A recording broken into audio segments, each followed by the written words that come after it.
थोड़ी देर पहले ही तेलंगाना आंध्र प्रदेश को जोड़ने वाली एक और वंदे भारत ट्रेन को हरी झंडी दिखाई गई है। ये आधुनिक ट्रेन अब भाग्यलक्ष्मी मंदिर के शहर को भगवान श्री वेंकटेश्वर धाम तिरुपति से जोड़ेगी। यानी एक प्रकार से ये वंदे भारत एक्सप्रेस आस्था, आधुनिकता, टेक्नोलॉजी और टूरिज्म को कनेक्ट करने वाली है। इसके साथ ही आज यहां 11,000 करोड़ रुपए से अधिक के प्रोजेक्ट्स का लोकार्पण और शिलान्यास हुआ है। ये तेलंगाना की रेल और रोड कनेक्टिविटी से जुड़े प्रोजेक्ट्स हैं, हेल्थ इंफ्रास्ट्रक्चर से जुड़े प्रोजेक्ट्स हैं। मैं विकास के इन सभी प्रोजेक्ट्स के लिए आपको, तेलंगाना की जनता को बहुत बहुत बधाई देता हूं, शुभकामनाएं देता हूं। साथियों, तेलंगाना को अलग राज्य बने करीब करीब उतना ही समय हुआ है जितने दिन केंद्र में एनडीए की सरकार को हुए हैं। तेलंगाना के निर्माण में, तेलंगाना के गठन में जिन सामान्य नागरिकों ने, यहां की जनता जनार्दन ने योगदान दिया है, मैं आज फिर एक बार कोटि कोटि जनों को आदरपूर्वक नमन करता हूं। तेलंगाना के विकास को लेकर, तेलंगाना के लोगों के विकास को लेकर जो सपना आपने देखा था, तेलंगाना के नागरिकों ने देखा था, उसे पूरा करना केंद्र की एनडीए सरकार अपना कर्तव्य समझती है। हम सबका साथ, सबका विकास, सबका विश्वास, सबका प्रयास के मंत्र को लेकर के आगे बढ़ रहे हैं। हमने पूरा प्रयास किया है कि भारत के विकास का जो नया मॉडल बीते 9 वर्षों में विकसित हुआ है, उसका लाभ तेलंगाना को भी ज्यादा से ज्यादा मिले।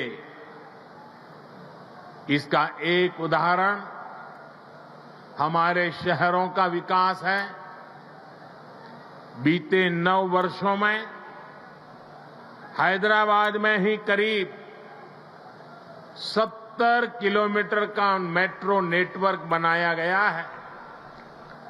Hyderabad multi modal transport system MMTS project पर भी इस दौरान तेजी से काम हुआ है। आज भी यहां 13 एमएमटीएस सर्विस शुरू हुई है। एमएमटीएस का तेजी से विस्तार हो, इसके लिए इस वर्ष के केंद्र सरकार के बजट में तेलंगाना के लिए 600 करोड़ रुपए रखे गए हैं। इससे हैदराबाद, सिकंदराबाद सहित आसपास के जिलों के लाखों साथियों की सुविधा और बढ़ेगी। इससे नए बिजनेस हब बनेंगे, नए इलाकों में इन्वेस्टमेंट होना शुरू होगा। साथियों, 100 साल में आई सबसे बड़ी गंभीर महामारी और 2 देशों के युद्ध के बीच आज दुनिया भर की अर्थव्यवस्थाओं में बहुत तेज गति से उतार चढ़ाव हो रहा है। इस अनिश्चितता के बीच भारत दुनिया के उन देशों में से एक है जो अपने इंफ्रास्ट्रक्चर को आधुनिक बनाने के लिए रिकॉर्ड निवेश कर रहा है। इस साल के बजट में भी 10 लाख करोड़ रुपए आधुनिक इंफ्रा के लिए अलॉट किए गए हैं। आज का नया भारत, 21वीं सदी का नया भारत तेजी से देश के कोने कोने में मॉडर्न इंफ्रा बना रहा है। तेलंगाना में भी बीते 9 वर्षों में रेलवे बजट में लगभग 17 गुना की वृद्धि की गई है। अभी अश्विनी जी आंकड़ा दे रहे थे। इससे नई रेल लाइन बिछाने का काम हो, रेल लाइनों की डबलिंग का काम हो या फिर इलेक्ट्रिफिकेशन का काम हो, सभी कुछ रिकॉर्ड तेजी से हुआ है।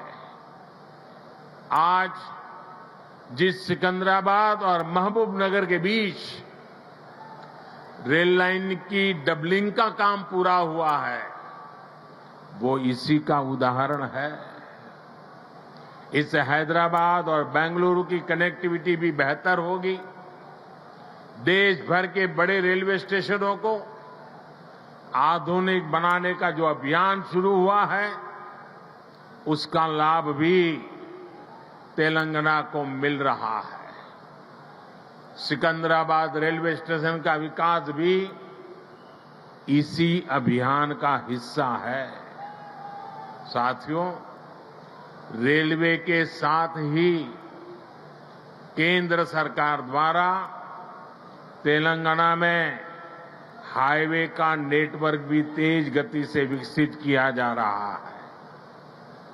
आज 4 हाईवे प्रोजेक्ट का शिलान्यास यहां हुआ है।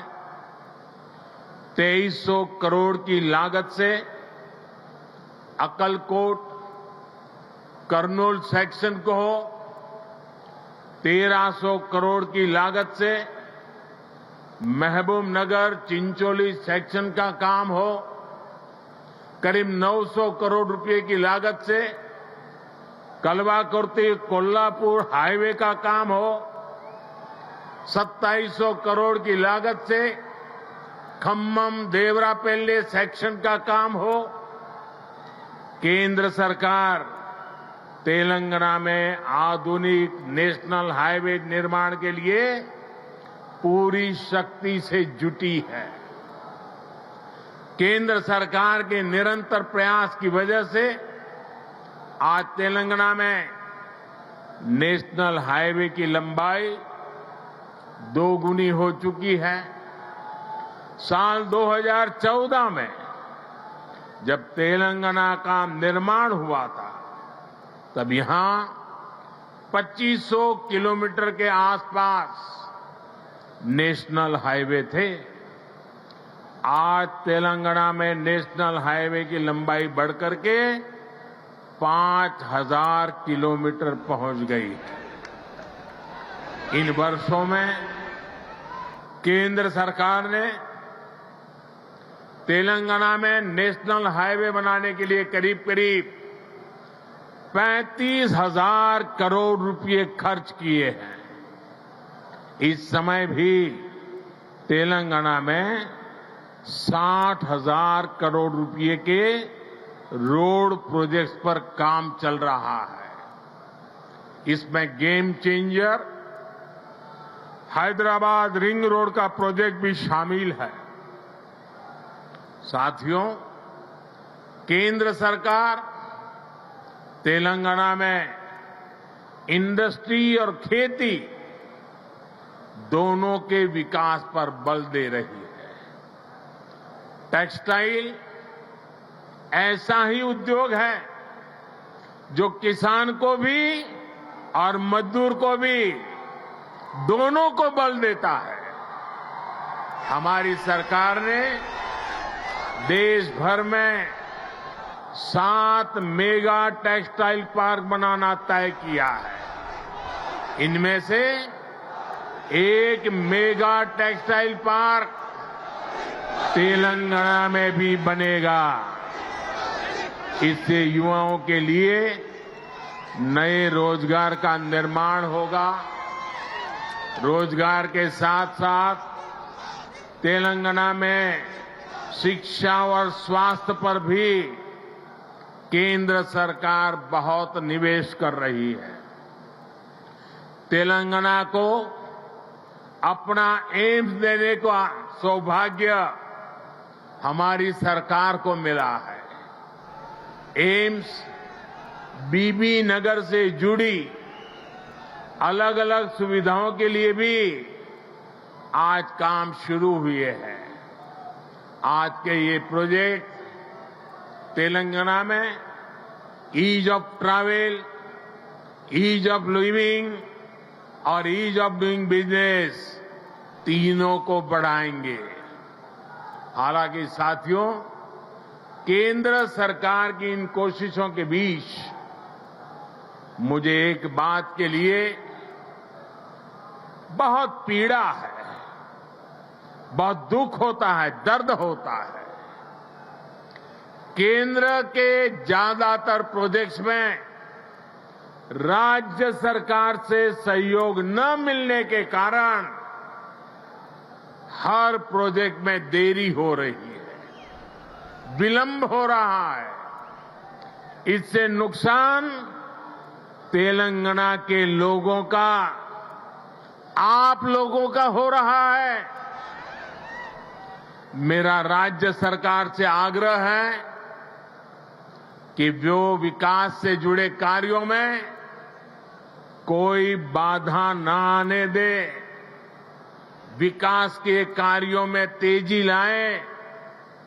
भाइयों और बहनों, आज के नए भारत में देशवासियों की आशाएं, आकांक्षाएं, उनके सपने पूरे करना हमारी सरकार की प्राथमिकता है।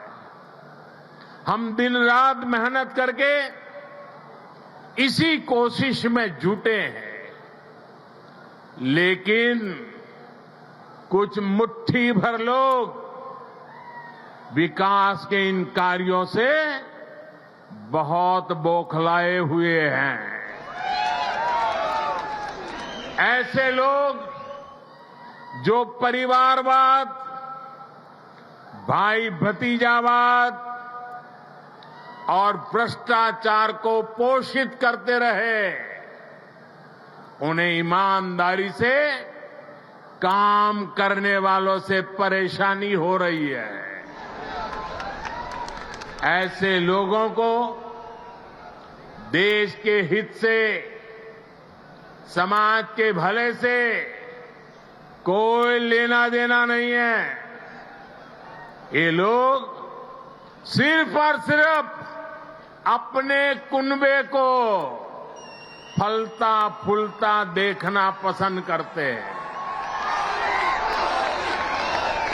हर प्रोजेक्ट में, हर इन्वेस्टमेंट में ये लोग अपने परिवार का स्वार्थ देखते हैं। तेलंगाना को ऐसे लोगों से बहुत सतर्क रहना जरूरी है। भाइयों और बहनों, भ्रष्टाचार और परिवारवाद एक दूसरे से अलग नहीं है। जहां परिवारवाद और भाई भतीजावाद होता है, वहीं से हर प्रकार का करप्शन फलना फूलना शुरू हो जाता है। परिवारवाद, वंशवाद का मूल मंत्र ही सब चीजों को कंट्रोल करना होता है। परिवारवादी हर व्यवस्था पर अपना कंट्रोल रखना चाहते हैं। उन्हें ये बिल्कुल पसंद नहीं आता कि कोई उनके कंट्रोल को चैलेंज करे। आपको मैं एक उदाहरण देता हूं।